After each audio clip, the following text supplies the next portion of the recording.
पंखे से लटका। आप देख रहे हैं न्यूज़ 18 उत्तर प्रदेश उत्तराखंड।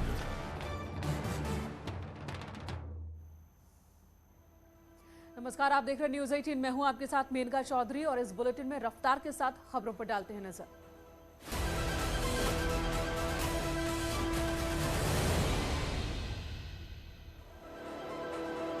रामपुर को सीएम योगी ने दी करोड़ों की सौगात। कई योजनाओं का लोकार्पण और शिलान्यास किया। प्रधानमंत्री आवास योजना के लाभार्थियों को बांटे चेक। रामपुर में सीएम योगी का बयान, अपराधियों पर लगातार होती रहेगी कार्रवाई। जो अवैध कब्जा करेगा वो कार्रवाई के लिए तैयार रहे। सीएम योगी का कैराना दौरा, कैराना से पलायन के बाद वापस लौट चुके परिवारों से की मुलाकात। पलायन पीड़ितों से मिलने के बाद सीएम योगी ने दिया हर संभव मदद का भरोसा। सीएम ने कहा किसी को भी डरने की जरूरत नहीं। पलायन पीड़ितों से मिलने के बाद बोले सीएम योगी, कैराना में हिंदू परिवारों को प्रताड़ित किया गया, हिंदू पलायन के लिए मजबूर किए गए। दिल्ली में पद्म पुरस्कार समारोह का आयोजन, राष्ट्रपति ने पद्म पुरस्कार विजेताओं को सम्मानित किया।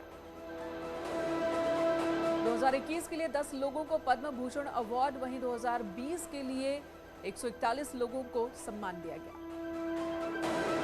उत्तराखंड का राज्य स्थापना दिवस कल महोत्सव के रूप में मनाएगी राज्य सरकार। 7 दिनों तक चलेगा कार्यक्रम। उत्तराखंड गौरव पुरस्कार की भी होगी शुरुआत। प्रयागराज में बीजेपी यूपी के चुनाव प्रभारी धर्मेंद्र प्रधान का बयान, निषाद पार्टी एनडीए का हिस्सा। कुछ दिनों में होगा मछुआ समाज का बड़ा कार्यक्रम, अमित शाह भी होंगे शामिल। लखीमपुर हिंसा केस में सुप्रीम कोर्ट ने जांच पर उठाए सवाल, कहा दोनों एफआईआर की अलग अलग जांच हो। हाईकोर्ट के रिटायर्ड जज करें निगरानी, सरकार सुझाए जज का नाम। अवैध धर्मांतरण सिंडिकेट मामले में एडीजी एलओ का बयान, सिंडिकेट के कुछ लोग अलकायदा के हिंसात्मक विचारों से प्रभावित। कल उमर गौतम के बेटे अब्दुल्ला की हुई थी गिरफ्तारी। मुजफ्फरनगर की गैंगस्टर कोर्ट में कुख्यात बदमाश सुशील मूंछ ने सरेंडर किया। साथी के साथ पुलिस ने आरोपी को जेल भेजा।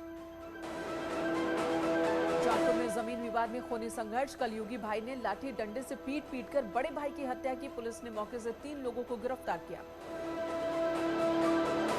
सहारनपुर की नूरबस्ती में चाकू से गोदकर सराफा व्यापारी की हत्या, लोगों ने हत्यारोपी को पकड़कर पुलिस को सौंपा। अवैध संबंध के शक में वारदात। हमीरपुर में भाई ने ही भाई को मौत के घाट उतारा। शव को कुएं में फेंककर 1 महीने तक पुलिस को गुमराह करता रहा। आरोपी भाई समेत एक व्यक्ति गिरफ्तार। गाजियाबाद के विजयनगर थाना क्षेत्र से 1 नवंबर को अगवा हुई 4 साल की बच्ची का अब तक सुराग नहीं लगा। अधिकारियों के चक्कर काट रहे परिजनों को सिर्फ भरोसा मिल रहा। प्रतापगढ़ में कुरियर कर्मचारी पर बट से हमला कर 8 लाख रुपए की लूट, बाइक सवार 4 बदमाश हवाई फायरिंग करते भागे। बुलंदशहर में सेल्समैन से मामूली कहासुनी के बाद दबंगों ने पेट्रोल पंप पर मचाया बवाल। दबंगों ने सेल्समैन को पीटा। शिकायत के बाद आरोपियों की तलाश में पुलिस। महोबा में शराब माफियाओं ने पुलिस की मुखबिरी करने पर ऑटो चालक की बेरहमी से पिटाई की। पीड़ित ने पुलिस अधिकारियों से मदद की गुहार लगाई। बुलंदशहर में सड़क पर साइड देने को लेकर फौजी और ट्रैक्टर चालक के बीच जमकर विवाद, 6 लोग घायल, 7 लोगों के खिलाफ केस दर्ज। बागपत में एक छात्र की बेरहमी से पिटाई का वीडियो सामने आया। पुलिस वीडियो की जांच कर तफ्तीश में जुटी। गोरखपुर के एक डॉक्टर को फोन कर 2 करोड़ रुपए मंगदारी मांगी गई। आरोपी युवक की गिरफ्तारी के लिए पुलिस दे रही दबिश। बुलंदशहर में दुलेरा गांव में ग्रामीणों ने नकली जेवरात बनाकर बेचने वाले एक कारोबारी को पकड़ा। पुलिस ने आरोपी ज्वेलर को हिरासत में लेकर पूछताछ शुरू की। गाजियाबाद के कोड़ा में होटल के कमरे के अंदर युवक का शव पंखे से लटकता मिला। कमरे में शराब की बोतल भी मिली। फतेहपुर में खेत से घर जा रही महिला से बाइक सवार बदमाश सोने का चेन छीनकर भागे। पुलिस बदमाशों की तलाश में। रामपुर में कोहरे की वजह से NH 24 पर हादसा, 6 गाड़ियां आपस में टकराई, 2 लोग घायल। बुलंदशहर में बाजार से लौट रही महिला से मंचलों पर छेड़खानी का आरोप। पुलिस ने 4 मंचलों को गिरफ्तार किया। हरिद्वार कुंभ के दौरान कोविड टेस्ट घोटाले के मुख्य आरोपी शरद पंत और मल्लिका गिरफ्तार। दिल्ली से SIT की टीम ने की गिरफ्तारी। कुंभ के दौरान हुआ था कोविड टेस्ट घोटाला। छत्तीसगढ़ में सुकमा में 3 जवानों की मौत। सीआरपीएफ जवान ने साथियों पर फायरिंग की, 3 जवान की मौत, 5 घायल।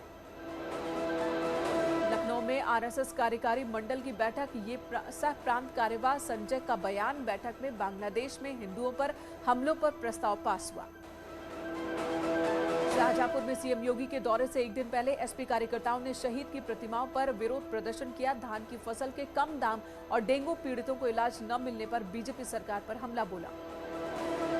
कानपुर में 10 नवंबर को होगा मेट्रो का ट्रायल। सीएम योगी गुरुदेव टॉकीज चौराहे पर बने मेट्रो डिपो से करेंगे मेट्रो के ट्रायल की शुरुआत। गीतानगर क्रॉसिंग तक जाएगी मेट्रो।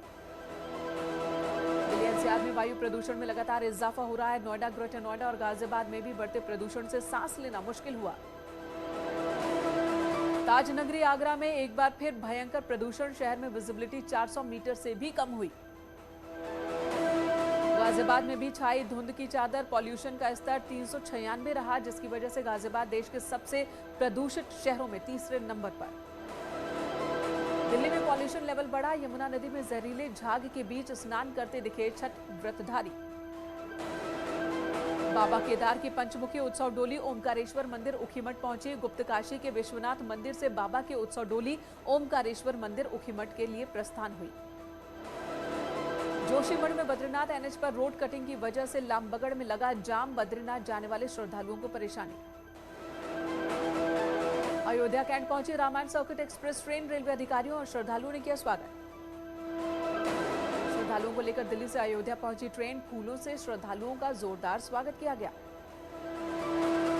उत्तराखंड में कांग्रेस के पर्यवेक्षकों के दौरे को लेकर दावेदारों की बड़ी धड़कन बढ़ गई। नेताओं को लेकर फीडबैक लेंगे पर्यवेक्षक। जालौन में तालाब से बाहर निकलकर गांव में घूमता दिखा 10 फीट का लंबा अजगर। गांव वालों ने वन विभाग की मदद से रेस्क्यू किया। सोनभद्र के घुवास गांव में दिखा तेंदुआ। स्थानीय गांव वालों ने दहशत का माहौल है उनमें, पुलिस की टीम कर रही है search operation. Bharatiya Janata party के वरिष्ठ नेता और पूर्व केंद्रीय मंत्री लालकृष्ण आडवाणी का जन्मदिन आज। 54 साल के हुए आडवाणी। दिल्ली में आडवाणी के आवास पर पहुंचे पीएम मोदी। पीएम के साथ बीजेपी के बाकी नेता भी शामिल। जन्मदिन के मौके पर आडवाणी के घर पर सेलिब्रेशन। पीएम मोदी के साथ केक काटा उन्होंने। राजनाथ सिंह, अमित शाह भी मौजूद। मुख्यमंत्री योगी आदित्यनाथ ने भी ट्वीट कर बधाई दी। लिखा, सभी के मार्गदर्शक श्री लालकृष्ण आडवाणी जी को जन्मदिवस की हार्दिक बधाई। उत्तराखंड सीएम पुष्कर सिंह धामी ने भी ट्वीट कर लालकृष्ण आडवाणी को बधाई दी। सीएम ने लिखा, आदरणीय श्री लालकृष्ण आडवाणी जी के जन्मदिन के मौके पर आपको जन्मदिन की हार्दिक बधाई। 25 नवंबर को जेवर एयरपोर्ट का शिलान्यास करेंगे प्रधानमंत्री मोदी। सीएम योगी आदित्यनाथ भी रहेंगे मौजूद। 16 नवंबर को पूर्वांचल एक्सप्रेसवे का उद्घाटन करेंगे प्रधानमंत्री। हवाई पट्टी पर रैली को भी संबोधित करेंगे पीएम। कानपुर में जीका वायरस का प्रकोप जारी। जीका संक्रमितों की संख्या बढ़कर हुई 89। स्वास्थ्य विभाग की ओर से कॉन्टैक्ट ट्रेसिंग और सैंपलिंग जारी। कानपुर में जीका वायरस के मरीजों में लगातार इजाफा हो रहा है। रविवार को 24 घंटे में 10 नए मरीजों में जीका की पुष्टि हुई। बहराइच में 17 सूत्रीय मांगों को लेकर धरने पर बैठी आंगनवाड़ी कार्यकर्ता। राज्य कर्मचारी का दर्जा दिए जाने की मांग की। अयोध्या में 12 नवंबर को 14 कोसी और 14 नवंबर को पंचकोसी परिक्रमा। तैयारियों को अंतिम रूप देने में जुटा प्रशासन। परिक्रमा मार्ग का किया निरीक्षण। रायबरेली में रुई के गोदाम में भीषण आग लगने से अफरा तफरी मच गई। जहानाबाद चौकी क्षेत्र के गल्ला मंडी के पास घटना। हमीरपुर में 2 पक्षों के बीच जमकर मारपीट। घायल व्यक्ति की कानपुर में इलाज के दौरान मौत। शव पहुंचने पर परिजनों ने गांव वालों के साथ मिलकर स्टेट हाईवे जाम किया। आगरा में न्यूज 18 की खबर का असर। एहमदपुर के खाद बीज गोदाम का डीएम और एसएसपी ने लिया जायजा। किसानों को जल्द डीएपी खाद की किल्लत से निजात दिलाने का भरोसा दिया। आगरा में कालाबाजारी और डीएपी खाद न मिलने पर किसानों का गुस्सा जारी। समिति पर किसानों ने सड़क पर लेटकर किया प्रदर्शन। अयोध्या के मड़ना गांव के लोग कच्ची शराब के गोरख धंधे से परेशान। तहसील दिवस में पहुंचकर विधायक वेद प्रकाश गुप्ता और जिला प्रशासन के अधिकारियों को सुनाई व्यथा। विधायक ने अधिकारियों को कच्ची शराब की भट्टियां बंद करवाने के निर्देश दिए। कश्मीर के राजौरी में 69 राजपूताना राइफल में तैनात जालौन के एक जवान की संदिग्ध हालात में गोली लगने से मौत। शहीद का दर्जा न मिलने से गुस्साए परिजनों ने कालपी कोतवाली का घेराव किया। प्रशासन से भरोसा न मिलने पर जोलूपुर कालपी रोड पर जाम लगाया। कोविड संक्रमण की वजह से 2 साल बाद इलाहाबाद सेंट्रल यूनिवर्सिटी का दीक्षांत समारोह आयोजित किया गया। केंद्रीय मंत्री धर्मेंद्र प्रधान ने छात्र छात्राओं को मेडल और डिग्रियां दी। संभल में हजारों साल पुरानी 24 कोसी परिक्रमा आज से शुरू। परिक्रमा के लिए उमड़ी हजारों की संख्या में लोगों की भीड़। महापर्व छठ की तैयारी गोरखपुर में जोर शोर से चल रही है। सभी घाटों की सफाई की जा रही है। नगर निगम, जिला प्रशासन और पुलिस की टीम कैंप पर लगे। लोक आस्था के महापर्व छठ की आज नहाय खाए के साथ शुरुआत हुई। लखनऊ में भी अंतिम चरणों में छठ पूजा की तैयारियां।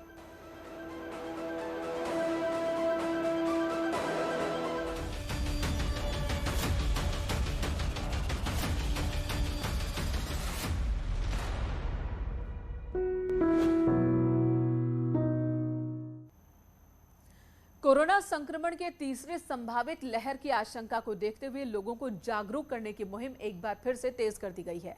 बिहार की राजधानी पटना में टीके का दूसरा डोज लेने वाले लोगों को प्रोत्साहित करने के लिए लकी ड्रॉ निकाला जा रहा है, जिसमें विजेताओं को शानदार इनाम देने की तैयारी भी की गई है।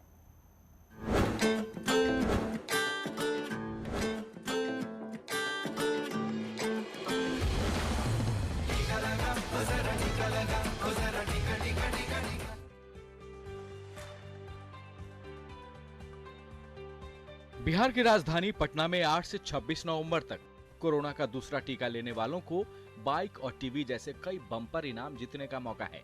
टीका लेने वालों को इसके लिए बस इतना करना है कि उन्हें 26 नवंबर से पहले पटना के किसी अधिकृत सेंटर से टीके की दूसरी डोज ले लेनी होगी। 8 नवंबर से 26 नवंबर तक जो लोग सेकेंड डोज लेंगे उन सभी लोगों के लिए हम लोगों ने लकी ड्रा निकालने का निर्णय लिया है और उसमें प्राइज हम लोगों ने बहुत सारे रखा है। हालांकि कोरोना वायरस से बचाव के लिए चलाए जा रहे टीकाकरण अभियान में पटना देश के टॉप 10 शहरों में शामिल है, लेकिन जब बात टीके के दूसरे डोज लेने वाले लोगों की होती है तो पटना देश के कई शहरों के मुकाबले पीछे नजर आता है, जिसे ध्यान में रखते हुए पटना जिला प्रशासन और केयर इंडिया की तरफ से ये नई पहल शुरू की गई है। ये तो नया पहल है तो इससे आदमी तो आकर्षित होगा ही, क्या कि ऐसे तो जनरली लोग लेते नहीं है। खास तौर पर इसके बाद माना जा रहा है कि लोग आकर्षित होंगे। हालांकि बिहार में लगातार टीकाकरण अभियान जारी है और कई रिकॉर्ड भी बिहार ने टीकाकरण में बनाए हैं। टीके की दूसरी डोज के साथ साथ लकी ड्रॉ में शामिल होने का तरीका भी बेहद आसान है। इसके लिए आपको अपने मोबाइल पर कोविन या आरोग्य सेतु ऐप को डाउनलोड करना होगा, जहां 26 नवंबर से पहले निबंधन कराकर प्रतिभागी को कोविड-19 का दूसरा टीका लेना होगा। लकी ड्रॉ में शामिल होने के लिए बस आपको इतना करना है कि राजधानी पटना के अधिकृत कोविड वैक्सीनेशन सेंटर के माध्यम से आपको अपना नाम, पता और मोबाइल नंबर रजिस्टर करना होगा, जिसके बाद 28 नवंबर 2021 को लकी ड्रॉ के जरिए पटना जिला प्रशासन विजेताओं के नाम की घोषणा कर देगी। बहरहाल कोशिश अच्छी है, उम्मीद है कि राजधानी पटना में इसका असर भी अच्छा देखने को मिलेगा। पटना से शैलेंद्र के साथ ब्यूरो रिपोर्ट, न्यूज़ 18 नेटवर्क।